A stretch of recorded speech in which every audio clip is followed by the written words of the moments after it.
Assalamualaikum warahmatullahi wabarakatuh. Perkenalkan, nama saya Sanuri Karunia dengan NIM 23083. Perkenalkan, nama saya Aida Rizkyanti dengan NIM 23079.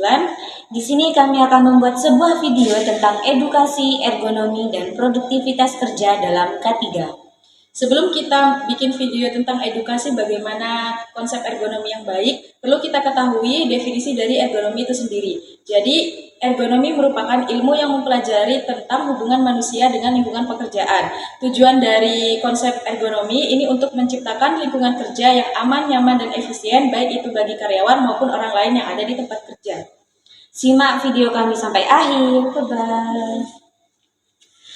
Ya, baik teman-teman, salah satu contoh dari ergonomi ataupun produktivitas kerja dalam K3 yaitu bagaimana cara kita bersikap maupun mematuhi tata tertib yang ada di tempat kerja, salah satunya seperti di lab lingkungan.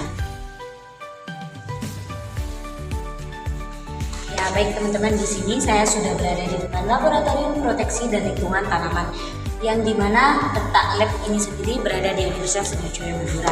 Nah, pada lab sendiri ini terdapat safety first, artinya kesehatan yang diutamakan atau kesehatan yang pertama. Di sini juga ada tanda bahaya, yaitu kita dianjurkan untuk berhati-hati, di mana untuk hati-hati sendiri itu kita tidak hanya di dalam ruangan lab, namun sebelum kita memasuki lab kita harus juga hati-hati.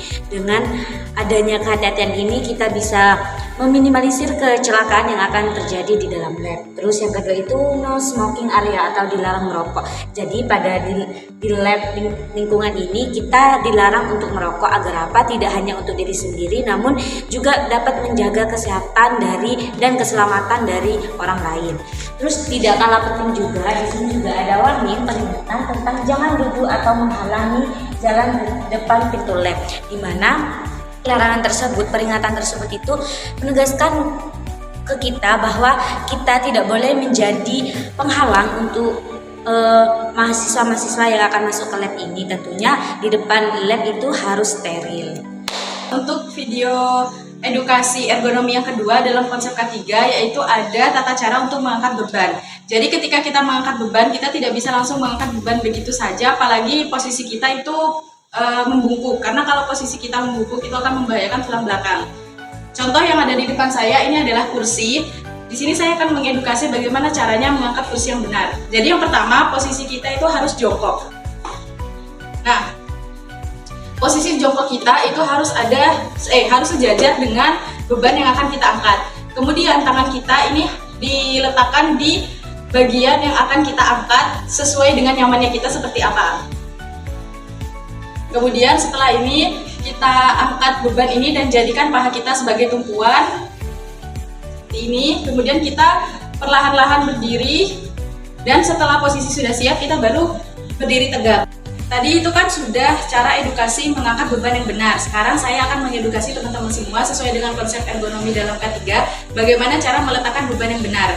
Sama halnya dengan posisi kita mengangkat tadi, ketika kita meletakkan beban itu kita tidak boleh membungkuk dan langsung meletakkan benda ini ke lantai, karena itu juga akan membahayakan tulang belakang kita. Jadi cara yang pertama itu kita jongkok. Kemudian setelah kita jongkok seperti ini, letakkan beban di lantai. Selesai. Ya, baik teman-teman, itu saja video edukasi dari kita yaitu tentang ergonomi dan produktivitas kerja dalam K3. Semoga bermanfaat untuk kita semua. Ya, dan jangan lupa juga bagi teman-teman, ketika kita ada di tempat kerja kita harus menerapkan safety first supaya kita menciptakan lingkungan kerja yang aman, nyaman, dan efisien. Sampai jumpa di video selanjutnya. Bye.